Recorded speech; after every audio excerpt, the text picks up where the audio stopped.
Here we are, at last, at this final book of the Odyssey, in which all of the themes that Homer has been unfolding over the course of the epic come to a head, and the tale of Odysseus comes to an end.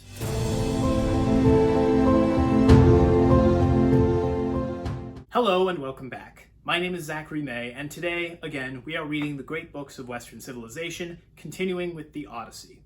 This is the Robert Fagles translation, book 24, and note that the last book of the Odyssey can be roughly split into 3 equal parts. So what I'm going to do is summarize and analyze each one by itself.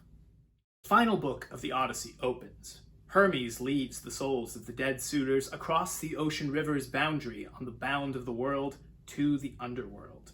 The ghosts of Achilles, Patroclus, Ajax, and Agamemnon are all there. Achilles and Agamemnon are exchanging stories of their fates, lamenting when they see Hermes leading the spirits to them. Agamemnon recognizes a friend of his among the suitors and asks him how he came to die. His friend, Amphimedon, responds that as he and the suitors had tried to woo Penelope, she was only plotting their deaths. He begins with telling about her trick with the weaving that kept them fooled for 3 years, and then goes on to describe the scheme of Odysseus and Telemachus with the bow on Ithaca, ending with the slaughter that brought them all here. Hearing this, Agamemnon rejoices aloud that his friend Odysseus has such a faithful wife, unlike his own. Penelope, he says, will always be remembered for her faithfulness. Throughout the epic, we've been drawn to consider Agamemnon as a foil to Odysseus, that is, an equal but opposite peer. If you came here from reading the Iliad, then you've also considered Achilles' heroism in contrast to Odysseus's. Therefore, it's very fitting that Homer shows us both of their ghosts at the end of this epic, speaking about their fates, right before we hear about the end of Odysseus' own story. Agamemnon, as we know, returned home to a very brutal death at the hands of Aegisthus, best described perhaps as a suitor, one that his wife gave into. This outcome was equally brought about by Agamemnon's own actions, his lack of caution, and his wife's character. No one or even 2 of these factors would have killed him without the third. Odysseus, however, had all of these factors in his favor. He didn't sacrifice his child. He carefully tested everyone in his home, including his own wife, before revealing himself, and Penelope was, as Agamemnon tells us, faithful, virtuous, and self-possessed. By the way, notice how he says that the immortals will lift a song for all mankind in her honor. Is this that song? If Glenn Arbery can be believed, this isn't the first time that Homer makes a self-reference. He posits that Zeus gives Achilles eternal glory by ensuring that the Iliad will be written. So maybe Homer's referencing himself here too. Anyways, because of those 3 factors, Odysseus succeeds where Agamemnon failed. As for Achilles, we are given an account of the great glorious funeral and games that were held in his honor, which are fitting for one who sacrificed his life for glory. Odysseus, by contrast, as we've talked about, chooses again and again throughout his wanderings to live on, even if it's a life devoid of glory, all for the sake of returning to his home and family, the very things that Achilles purposefully passed up on. However, these 2 are not total opposites, for remember, Odysseus is a great warrior in his own right, and doesn't hesitate to employ those gifts when it's required. The difference, though, is when and if he chooses to cease fighting. We went over how he showed mercy in the previous chapter, and we're going to get another example of it here that shows us more clearly than ever before the difference between his heroism and that of Achilles. Meanwhile, on Ithaca, Odysseus and his men arrive at the farm of his father Laertes. The men go with Telemachus into the lodge to fix a meal, while Odysseus himself approaches his father out in the field to see if he will recognize him. He sees his father from a distance and notices how worn down he is, wearing rags for his clothing, working alone at tending the field. Although moved with compassion, Odysseus decides to wait to reveal himself and to confront the man first. Odysseus compliments his father on his skill in tending plants, as well as his kingly appearance, but then asks whose slave he is, for he's a traveler in search of Ithaca. He once hosted Odysseus, he claims, and would love to discover if he's still alive. Laertes admits that this is Ithaca, but laments that it is in the grip of lawless men, and that this traveler will not find Odysseus here. He suspects his son to be dead. He then asks this traveler who he is and where he's from. The traveler gives his name as Man of Strife, his home as Romer's Town, and his father and grandfather as unsparing pain. He last saw Odysseus 5 years ago, when they hoped to meet again. This sends Laertes into uncontrollable sobs. He grabs fistfuls of dirt in his grief and covers his head with them. Odysseus is finally moved to pity and embraces his father, identifying himself and giving him the news of the suitor's demise. Laertes asks for proof that this is indeed his son, and Odysseus responds by showing the scar on his thigh and then recounting that in his childhood Laertes gave him 13 pear trees and 10 apple trees at this very spot. Laertes is finally convinced, and the two embrace. He too is worried about the relatives of the suitors that are surely upon them any minute now. Odysseus insists that they go to eat first, and go together to the lodge to meet up with Telemachus and the herdsmen. Athena restores Laertes' spirits and strength as he bathes, and the field hands come in from the field. They all eat a meal together, rejoicing at Odysseus' homecoming. Bernard Knox has, I think, the best explanation for why Odysseus treats his father the way he does before revealing himself. Laertes has become a hermit, suffering as he drags himself along the slope of his vineyard. The old man prays for death as he grieves. His reaction to the news that Telemachus sailed off to Pylos is to refuse food and drink.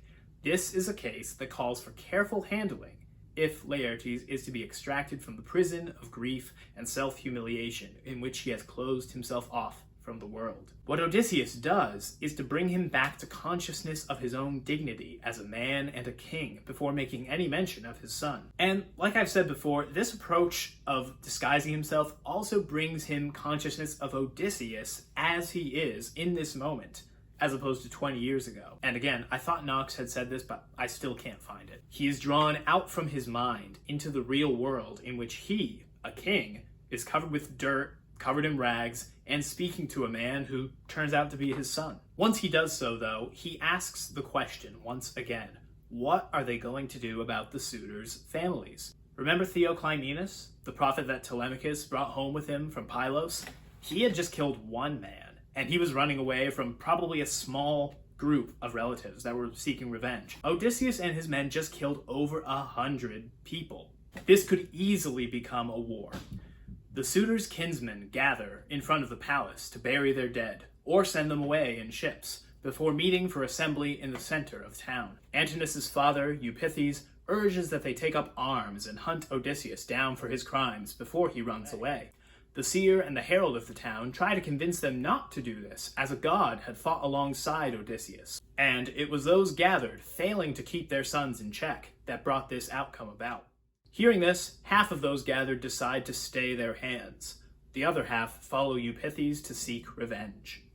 On Olympus, Athena goes to Zeus and asks if he will prolong the fighting or bring about peace. Zeus reminds Athena that this was all her plan from the start, but since she asked, he's happy to recommend that she go and have them all make peace. She descends to Ithaca to do so. Odysseus and his men are just finishing their meal when one of the field hands announces that the army of Avengers is very close by. They immediately take up their arms and armor and go outside to meet them, 12 men in all. Athena arrives, once again in the form of Mentor. Odysseus recognizes her, though, and urges Telemachus to fight hard to avoid disgracing his father's line of great warriors. Telemachus rises to the challenge, and Laertes looks on at the two, proud. Athena goes to the old man then, and tells him to pray to the gods and hurl his spear at the opposing army. Laertes does so, and Athena gives him great strength for the throw. The spear hits Eupeithes, who dies instantly. Odysseus and Telemachus charge together toward the front lines. At that moment, though, Athena shouts a command in a terrifying voice, urging all to make peace. The men of Ithaca drop their weapons and retreat. Despite this, Odysseus lets out a battle cry and begins to chase them all down. Zeus strikes the ground with lightning, and Athena repeats her command to Odysseus directly, threatening the rage of Zeus. At last, he obeys. The meeting in the center of town makes us question, if only for a moment, whether or not we've been on the right side of this thing. Eupeithes, the father of Antinous, says, "My friends, what a mortal blow this man has dealt to all our island people. Those fighters, many and brave, he led away in his curved ships. He lost the ships, and he lost the men, and back he comes again to kill the best of our princes. Quick, after him, before he flees." From their point of view, Odysseus has done nothing but get group after group of Ithacan men killed. If this was a democracy, he would have been voted out ages ago. Maybe they're right to be fed up with him.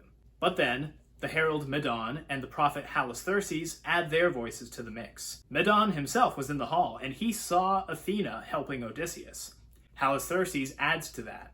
The suitors got their just deserts from the gods, and no one here told their sons or their brothers, whoever it was, to stop what they were doing. This is the mistake of King Priam all over again, when he failed to properly correct his son, which led to bloodshed decreed by the gods. And I don't think that this is something that it depends what side of it you're on, or it depends on your perspective, because remember Melanthius, the goat herd that was on the suitors' side and then was killed after the fighting? His father is Dolius, the head of the field hands up at Laertes' lodge. You know, the guy who, with the rest of his sons, takes Odysseus' side against the suitors. This is what it would have looked like had Priam and Hector taken a stand against Paris and cared more about what actions are right and honorable instead of who is doing them. And to their credit, half of the suitors' families stand down because they know that Halitherses is right.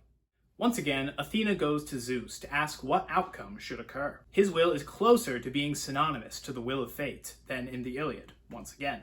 Even Achilles alludes to this reality when he says, "Agamemnon, you were the one we thought Zeus favored most, but you were doomed to encounter fate so early. Ergo, closeness to Zeus was thought to spare you from a dark fate.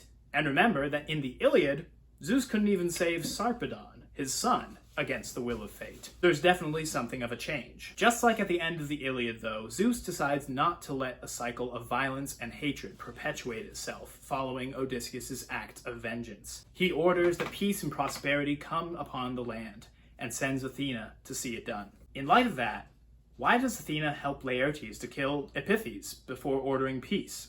I imagine that it's because he's the one who's convincing all the other suitors to act. Perhaps he's the only one who would not listen to the orders. But then, once that man is killed, Odysseus embraces that same Iliadic fury that characterized him and Achilles for so long at Troy. He rears up, swooped like a soaring eagle, which, remember, that symbolized the wrath of Zeus and of Odysseus and even of Achilles in the past, as recently as Penelope's dream back in Book 19. But it isn't the time for that.